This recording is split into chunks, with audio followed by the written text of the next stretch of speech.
This is very interactive. And I'm going to be showing his document. If you want to start introducing yourself while Sure. I pull up so this is Jason Childs, and first met him about 10 years ago, and he'll tell you his background. Sure. Thanks for having me, Scott. And nice to meet you all, folks online. Good to be with you. My goal is to be as helpful to everybody in this room as I can be. I've put together some notes here, but my goal is to help you all as much as I can. And a little bit about my background, and I'm going to date myself a little bit here. I started in recruiting in 1997.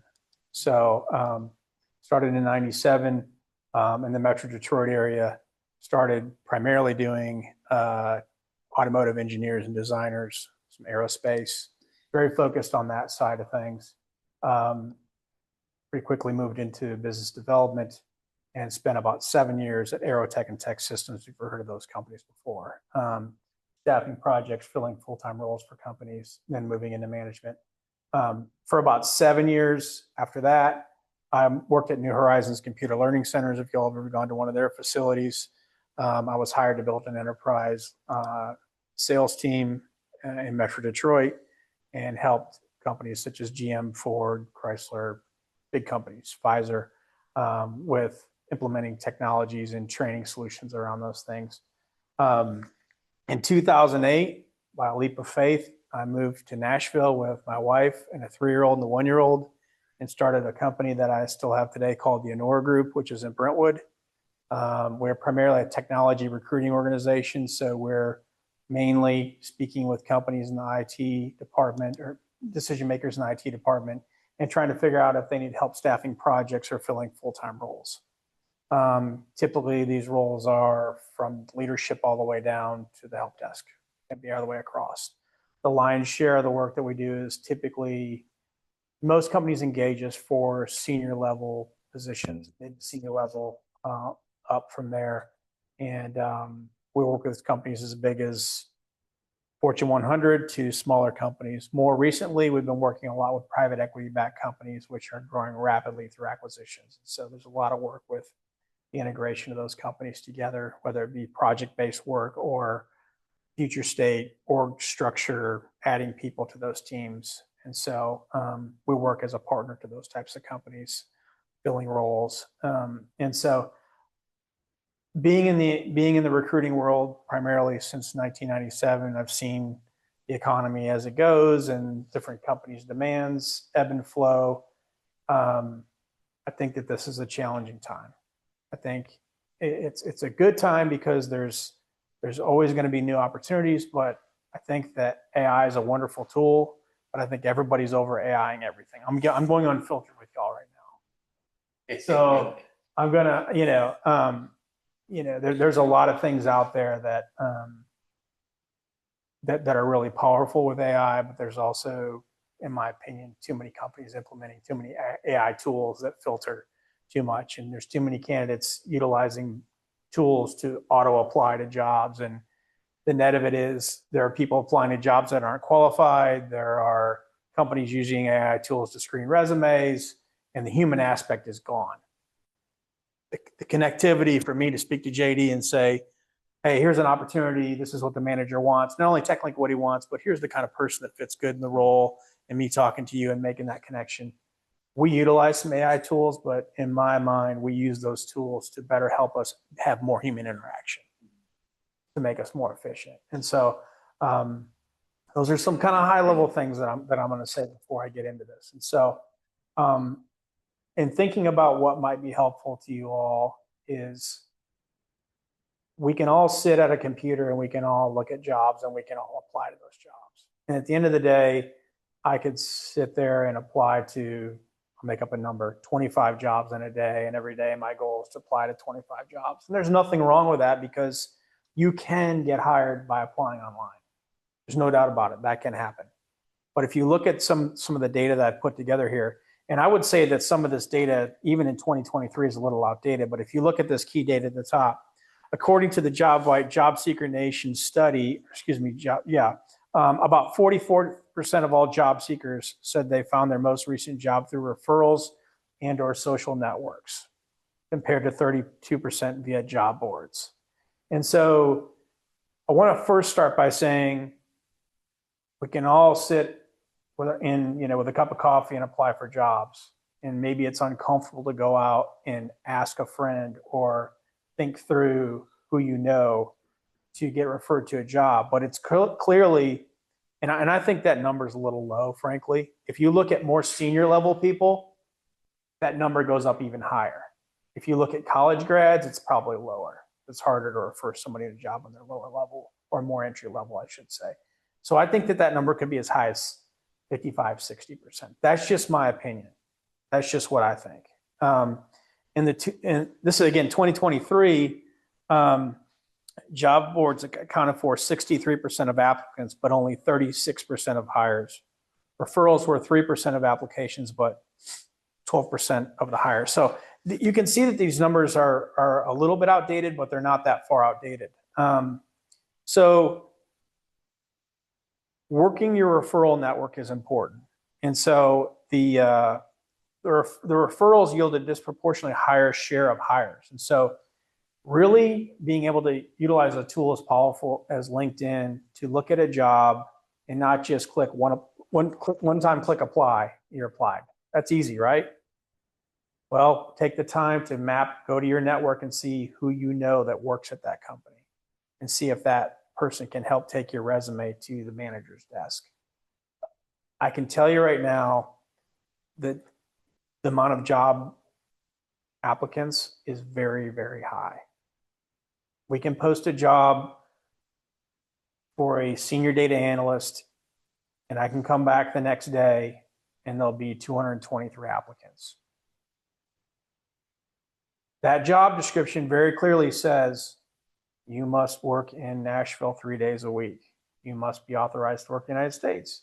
You must be able to have 4 more years of experience with XYZ tool. So we even put screener questions on there in which they'll answer, whether or not they're honest or not, I don't know, until we call and speak with them. And so there are many, many people coming through that don't fit the qualifications, that aren't local, that, they're just, I can go on and on about it. And so what happens is that when you apply to a job, and I'm not discouraging anybody from doing an online application, what I am encouraging you to do is try to look at your personal network with these companies first before you apply there. Good resumes are buried amongst the many, many inappropriate applications. And so I'm encouraging you to not get stuck in the pile of resumes if you don't have to. I'll also say this, in 2024 and even 2025 especially, many companies cut down on their internal recruiting staff. So they cut their HR team down, so there's less HR people. Well, now as they grow, there's more applicants coming in with less recruiters to look through them. So that's a factor too that you need to think about as well. And again, not discouraging you, but asking you to try to look for people to connect you in. Kind of moving down, having a personal connection or a referral may significantly increase your chances compared to just blasting out application via job boards. And so I couldn't put together, because I'm not creative enough and I'm not a Visio wizard or have a board big enough. If you look at page 2 real quick, my network, this is a very basic network. But what I would like everybody to do that I think is a very helpful exercise to go through is, and if you're like me, you're a visual learner, and if you work on a project, you learn, is to get a really, like one of those, I don't know how many by how many white cardboard pieces of paper. Yeah, like a big one. And put yourself in the middle. Maybe put your spouse here. Start putting your children off the sides. And really start thinking deeply about your network. Because if you're in transition looking for a job, you may tell your best friend or people you know well, hey, I'm looking for something new. Or you put it on LinkedIn. I want to talk about a way to systematically go about really mapping out your network. And so page 2 is not a really good representation because I think it could look like a constellation of stars, right? Where you just really map this out. And this is a living, breathing document where you're mapping out yourself, your spouse, your children. Then you go to your children and you say, okay, my daughter played soccer. She was in the band, right? She was in the Girl Scouts. Who did I know? Who did I meet from her team that was on the softball team? Who did I know from the band? Who did I know from her Girl Scout troop? And really start deeply mapping out all these names.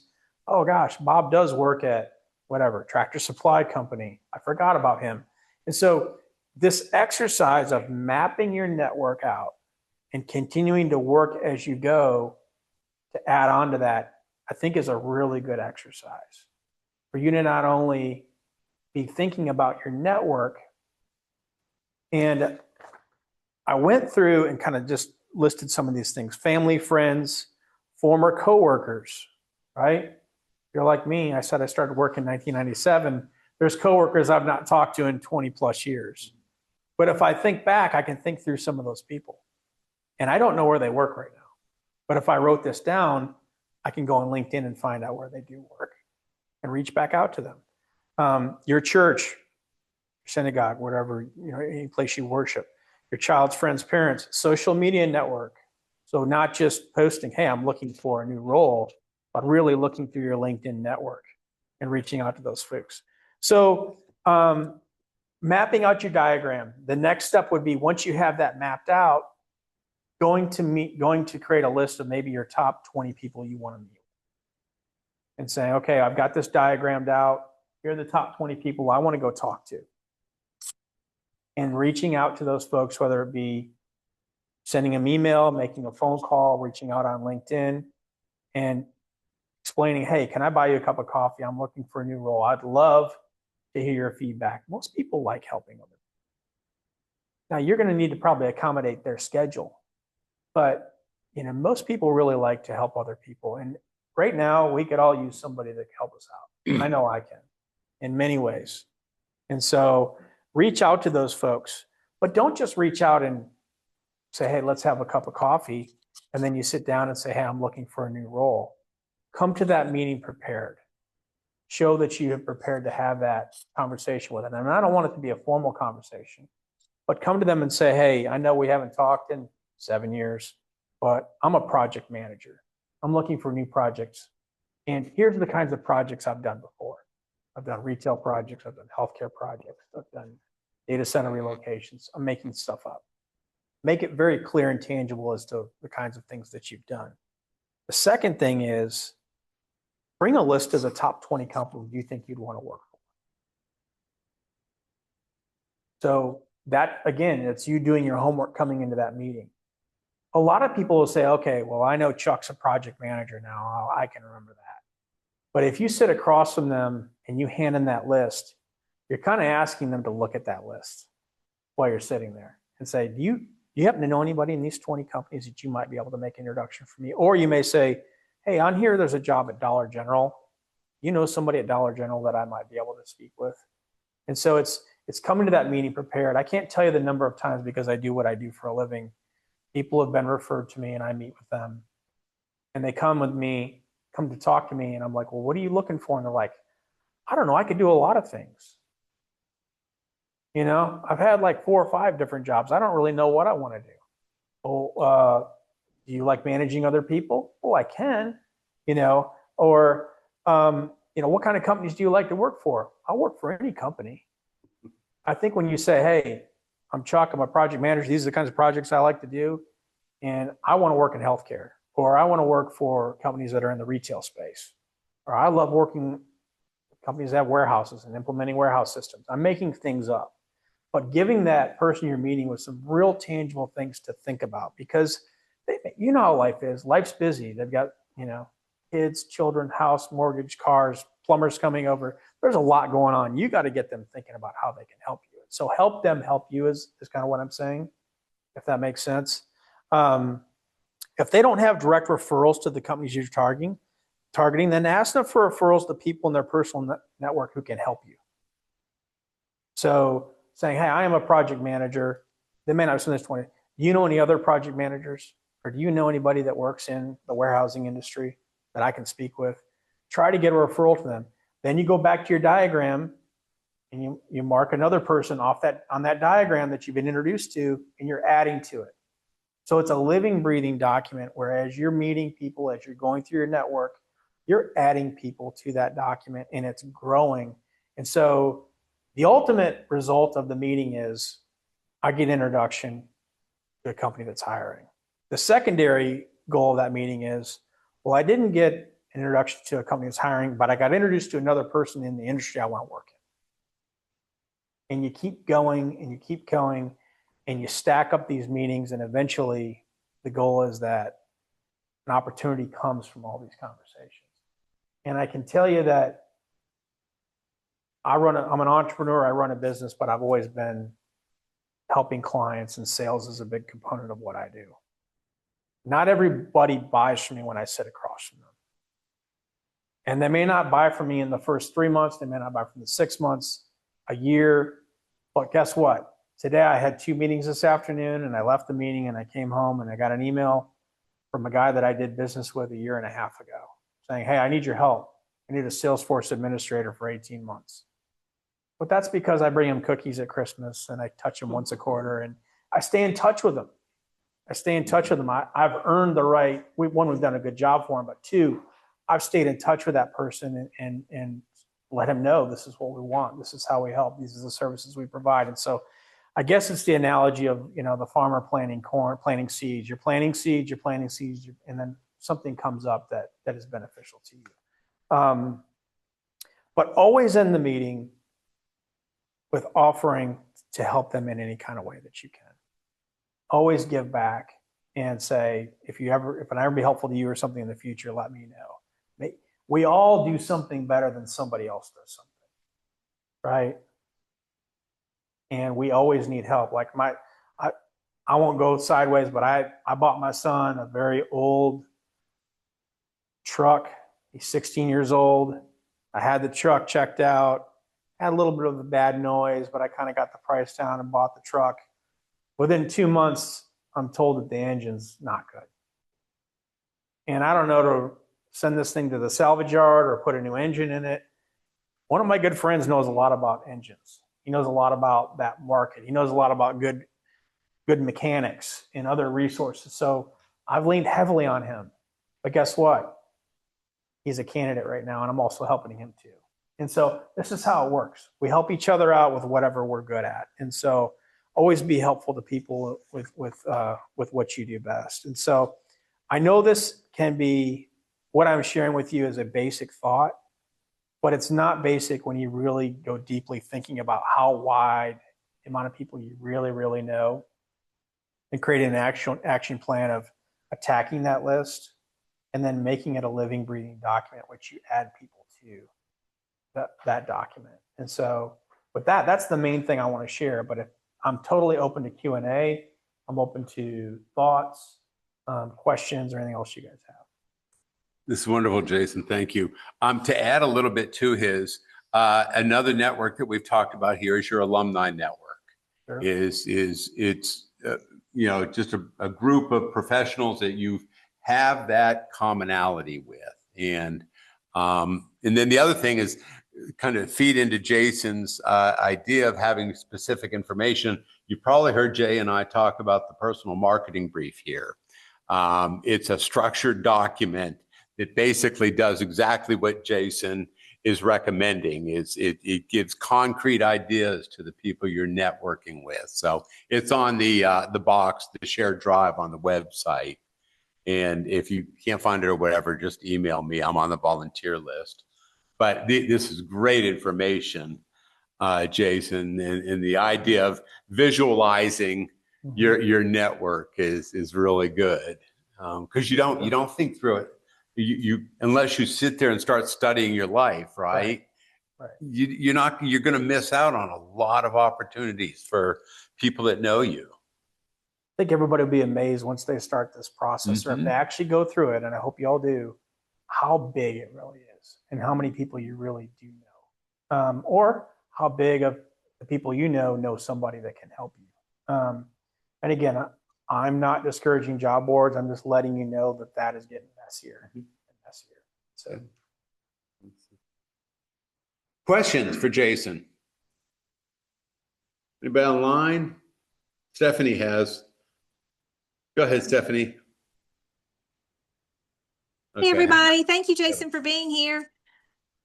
Can you hear me? Uh-huh. Yes, sure. Wonderful. I am mid-pivot, if you will. I've been at home caring for a family for 20 years, and I've been recently retooling my MBA at the data analyst school, Lipscomb University, on the graduate business level to re-enter the workforce. So I've had an opportunity to brush up on my skills, if you will. And my network is a bit challenged because most of the people I know are very further along in their careers and didn't do the power pause like what I did. And so in trying to kind of connect with people, I'm running into some challenges because of the mid pivot, if you will. Do you have any recommendations or suggestions for somebody like me?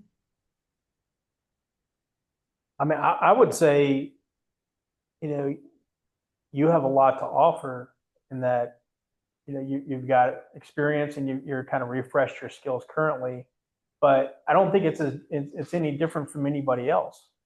I mean, you have a network, people, you need to reach out to them and you need to create awareness about what you're actually seeking to do and the kind of roles that you're wanting to get into. You may need to take a step back to take a step forward from a compensation perspective if you're maybe at a higher level and took a long time off and you're changing into a new career.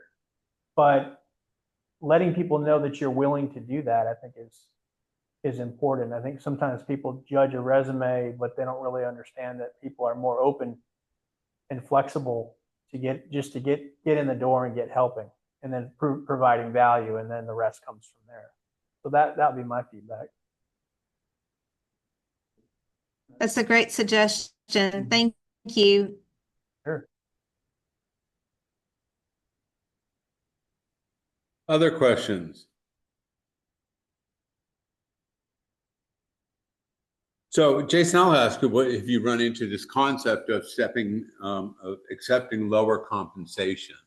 Any recommendations for good ways to convince people that you're not just settling for this job, waiting for the next higher paying job to come along? Yeah, that can be a challenging one, right? And I think it's about personal connection with the person that's hiring and being steady in all of your comments throughout the process.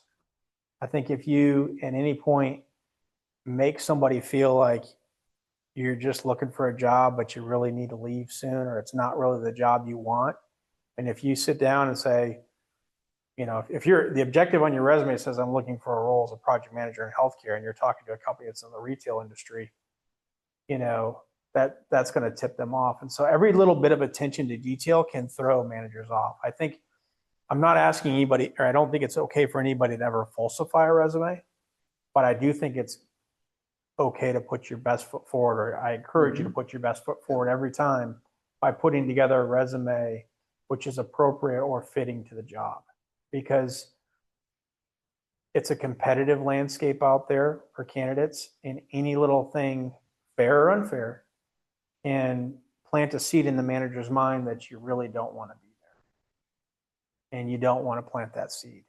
And I will say this too, that's where our recruiter can help position you. If you have a third-party recruiter like myself, we can have those conversations. We're going to really check your resume and make sure that it's appropriate for what the client's looking for. And in most cases, most recruiters are going to be able to do a good job of preparing you, not only for the company, but the manager's attitude, the types of questions they ask, if they're going to be maybe more formal, if they're going to be informal, and how to handle them a little bit. Handle is not the right word, but most appropriately position yourself is probably the right way to say that. David, do you have a question? Excuse me, I do. So Senior Resource took a buyout from a company last year, have been looking for opportunities and have done a lot of the steps that you outlined, including looking at connections, trying to make personal connections for opportunities, including with recruiters. Still are not getting anywhere with job opportunities. Any suggestions on how to approach this if you've done that? I know it's been a while for the job situation. Not desperate, but it becomes very disheartening Mhm, as time progresses. mhm. Yeah, one, I'm sorry you're going through that, and I don't think you're alone in that. We're all, Oh, no, I know I'm not. that's not a David thing. That's just a challenging out there. I think that the more you can personally connect with people, the better. And what I would say is some of these reach outs around meeting your network, again, there's nothing wrong with sending an email. There's nothing wrong with sending a LinkedIn note to somebody. But I think most people are more apt to take a meeting with you if you actually call them and speak with them, which sometimes can be a little bit stressful if you don't know somebody, or it might feel a little bit off putting. But I think that if you can call somebody and say, hey, I would just love your feedback. I would love to hear your thoughts. I'm seeking a new opportunity. I thought of you. I would love your feedback. Can I buy you a cup of coffee and sit down with those types of people? I think is helpful. David, the more I think you can get out and make personal connections in person, the better. There's a lot of people out there just emailing resumes, applying online. It's sometimes hard to do that, David, I think, to get in front of people. But if there are, for instance, if you're a CPA, if there's CPA meetup groups or accounting organizations that you can go attend, like FANG or FEI, these are finance organizations. Scott probably knows those better than I do. Just getting out to those face-to-face. Most people are more apt to help you if they can meet you in person and make that personal connection. Another suggestion is to stay involved and be volunteering. If you're not working, be doing some volunteer work, because you meet lots of people, you just never know. Plus, it also keeps you engaged, and then potential interviewers know that you're not just sitting there applying for jobs online, but you're out there involved in life and filling the space. Krista has posted a question. What pro tips would you suggest for job seekers to engage with and communicate with recruiters? And I'll ask a kind of a question alongside that is, in your business, do you, are your clients companies and you like knowing candidates, or is it candidates who are your clients, or both? So my clients are companies. Okay. And so I work for my clients. Yeah. And so let me be clear. I'm not a career coach. I don't get paid by the hour to help candidates or coach them. My clients pay me for my services. But what I supply are people. And so I've always, enjoyed people. I enjoy helping people. And again, I'm kind of a connector in between two things, right? And that, the main tagline for our company is making connections that make a difference. And so you got to have both sides of that coin and kind of have that pay it forward mentality. That's why I'm here today, right? Because I want to help people. And so, so clients pay me for my time, but people are the resource. So then, to get to Krista's question, what are the pro tips that you would suggest for job seekers to engage with and communicate with? So how would people hear? What's their best way to engage with Onora? So if it's a third-party recruiting company such as mine, you can reach out through the website and call the mainline number and reach out and speak to a recruiter. If they work in my company, they need to call you back within 24 hours. Okay. Now, I can't speak for anybody else's company, if they're going to call people back or not, because I know that there are a lot of recruiters that don't have a good reputation, that ghost people out for whatever reason. Everybody's probably experienced that. But reaching out, and I think having a conversation about your skills. And I will say this too, you need to call a recruiter that provides the services for the job you're seeking, right? I just got to reach out on our website for a guy that likes to run heavy equipment, bulldozers and equipment like that. which just came through our general website, and I let them know, I'm sorry, I'm not the appropriate recruiter to help you, but I wish you luck, right? And so you got to talk to recruiters that actually recruit for the kind of positions you're seeking. I even, same thing with my clients, they call me like, we need like 5 phlebotomists. I'm like, wow, I wish I could help you, but I'm not your guy.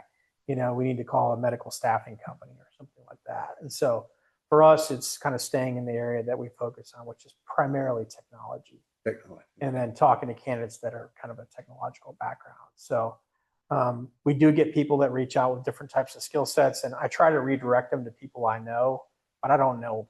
A lot of times I don't know if I have the right, person to refer them to, but sometimes I do. So I would say first, make sure that the company you're calling on is the right recruiter. And then from there, it's having a resume, and then hopefully setting up a time to do either a brief phone call or a brief video meeting with that recruiter. Know that not all recruiters work the same way, just like any industry. Some are under extreme pressure to fill positions in competitive settings. So they're sitting in a chair and they need to submit 2 or 3 project managers to a position by the end of the day. They may not have time to speak with you if you're a data architect, but they should, if they're a good recruiter, tell you, I can't get you today, but can we set up a time next Thursday or whatever that is to get on their calendar. If I'm coaching them, that's what I'm telling them to do. But a lot of them are under significant deadlines to fill positions or staff projects. So I don't know if I answered the question. Mm-hmm. You did. Yeah. Other questions? Jay? Were you going to ask a question? Okay. Anybody here? I have a question. Okay. Catherine, can you speak up a little bit? Sure. I Okay. have a question. A few months ago, I talked with a recruiter about a job and sent him my resume. We talked again, and then I never heard back from him. I followed up, didn't hear back from him. I recently noticed that there is a different position posted by the same company he was recruiting for that I would be extremely qualified for. And so I'm wondering, should I reach back out to that recruiter about that position, or should I just go ahead and apply for the job on that company's website, or do both? Do you have any advice there about how to handle a situation like that? Is it a third-party recruiter, or is it a corporate recruiter? He is paid by the company that he's, I guess he's a third-party recruiter. Okay. Yeah. I think it would be completely appropriate for you to reapply for the role through the website and then call them and let them know that you reapplied. If the Okay. person doesn't call you back within 24 hours, I would go into the company's switchboard and tell the person who does hopefully pick up the phone or get transferred to say, hey, I applied to a job yesterday. I called this recruiter back yesterday. Nobody's called me. It's been 24 hours.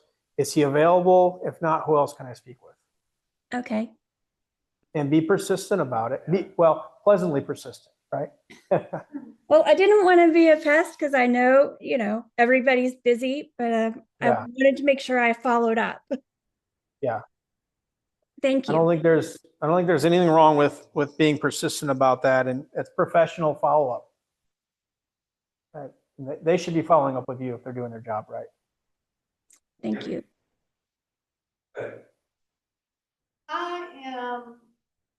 My whole life, I've been an executive, peer executive. Then I switched jobs, being a special ed teacher. How can I combine those, my experiences to possibly become another senior executive without them seeing for the last 13 years? Sure. I think that,